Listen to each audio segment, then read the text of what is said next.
All right, let's get right into it. Right now, Europe's top central banks are they're in a real squeeze. On one side, you've got a weakening US dollar, and on the other, a flood of cheap goods coming in from China. So, with all that pressure, why are they basically choosing to sit on their hands? We're going to break down what's really going on in this high stakes economic standoff.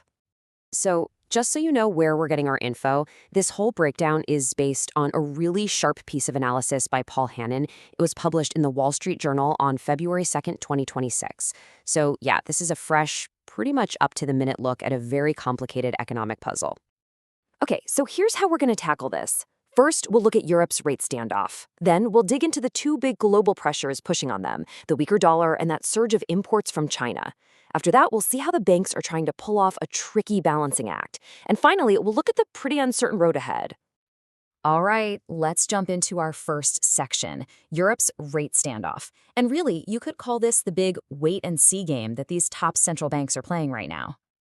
So get this. The European Central Bank, the ECB, they haven't made a move on borrowing costs since way back in June. And the Bank of England? Yep, same story, holding rates steady. But what's really interesting here is that they're not acting in a vacuum. This is pretty much exactly what the US Federal Reserve just did. They left their key rate unchanged too. It's almost like this unspoken, coordinated pause happening across the Atlantic. So you're probably wondering, why hit the brakes? Well, you have to remember that at the end of 2025, things were actually looking pretty good. The Eurozone was in what officials were calling a good place. You had inflation just a little bit below that magic 2% target, and economic growth was actually stronger than expected. So the foundation seemed solid. But as you can guess, there were some storm clouds gathering on the horizon.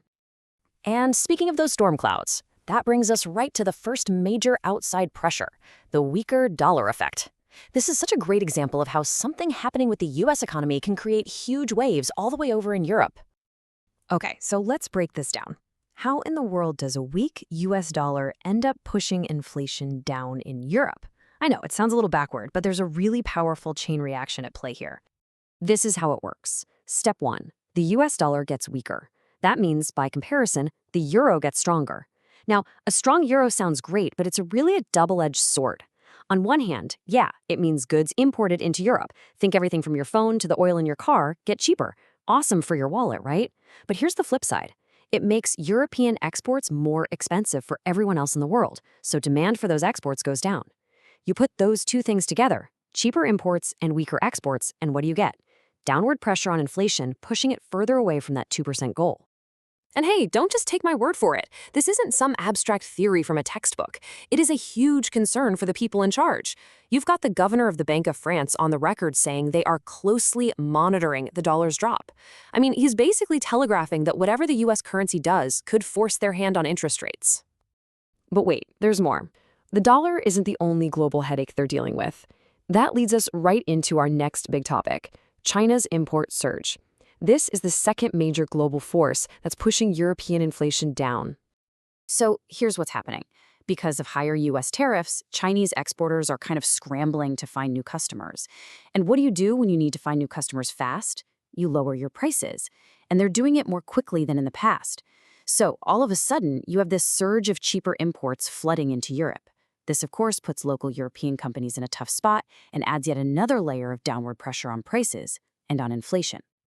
Okay, so you have these two giant global forces, the weak dollar and cheap Chinese goods, squeezing the European economy from both sides. So what do the central banks do? Well, they're trying to walk a very, very thin tightrope. Now, what's fascinating is that even though both banks are staring down the same external threats, they're worried about different things at home. The ECB, their main focus is squarely on those two global pressures we've been talking about. The Bank of England, though, they're a bit more concerned with domestic stuff, like how big pay raises might be in 2026 and what that could do to inflation in the UK. So if they don't want to mess with interest rates just yet, what can the ECB actually do? Well, right now, their most powerful tool might just be talking. Seriously, the ECB president, Christine Lagarde, can use something called verbal intervention.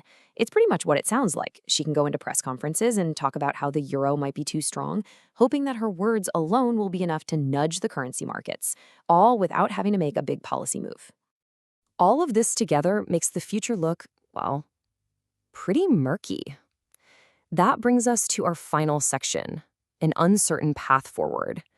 Let's take a look at what the experts and the banks themselves are expecting. And if you want to know how uncertain things are, just look at the ECB's own crystal ball. Their own forecasts are pretty telling. They're predicting inflation will stay below that 2% target for this entire year and for 2027 too. They don't actually see it getting back on track until 2028.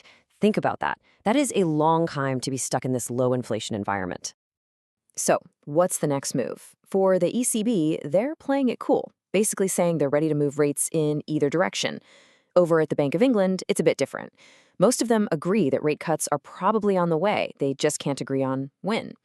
But if you ask a lot of analysts, they're pointing to the end of April meeting as the most likely time for that first cut. And all of this really leaves us with one big final question to chew on. We've just seen how currency fluctuations in the US and trade policies in China are calling the shots for Europe's economy. So it really makes you stop and think.